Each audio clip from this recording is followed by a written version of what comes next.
What is up, Perpetualites? Welcome to TPA Ask, wherein the Perpetualites answer our question. I am Rod, nagbabalik ang inyong TP amazing host. Join me in today's event, Perpetualite Servant Leadership Program or PSLP, here in the University Gymnasium, where we will be asking our student leaders what it takes to become a good leader. Ano pang hinihintay nyo? Tara, let's go, go, go! Hello, I'm Micaela Artselby Havelno, or you can call me Ate Art na lang, and the current president of the Psychology Society. So, Wayne Gabriel Pinocon from College of MCs na org and Business Manager.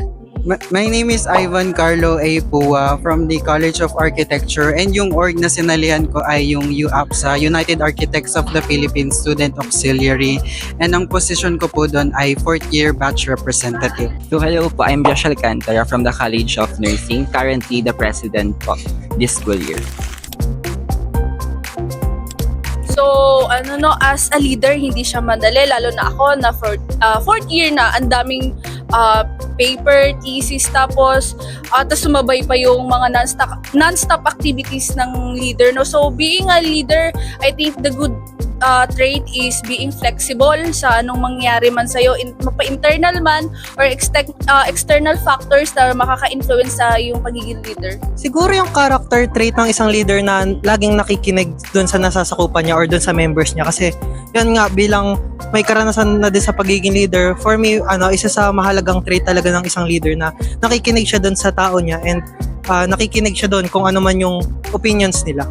I think ang one trait na kailangan ng isang leader ay yung pagiging confident, dahil dun din kasi makukuha yung willingness niya na maging leader, tapos dun din makukuha yung drive niya para gawin yung mga bagay na kailangan gawin ng isang leader. One character trait of a good leader, I think, is being responsible. Parang if ano man yung pagdadaanan mo, mabigat or magaan, hindi ka mag-i-stop basta alam mo sa isip mo na meron kang objectives, and as a responsible leader, gagawin mo yun hanggat hindi mo naaabot. So, being a progressive leader, no, parang ang masasabi ko lang dyan is hindi ka dapat nag-i-stick lang sa iisang paniniwala mo or pagiging yung opinion mo, dapat hindi mo lang siya pinapakinggan. Dapat makikinig ka din sa mga iba't ibang various opinion, especially sa mga subordinate mo. And personally, mag-share na ako ng experience. Ngayon lang ako naging executive.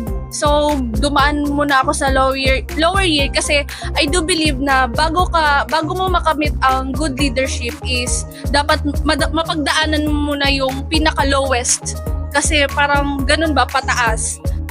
Bilang progressive na leader yon, syempre, dapat lagi kang yung nag-check sa mga members nyo kung ano ba yung nangyayari, kung ano yung progress ng mismong ginagawa nyo. So, parang dapat lagi kayo nag-i-aim na may progress dun sa mga ginagawa nyo para masabi nyong good yung nagiging progress nung ginagawa nyo. Yeah.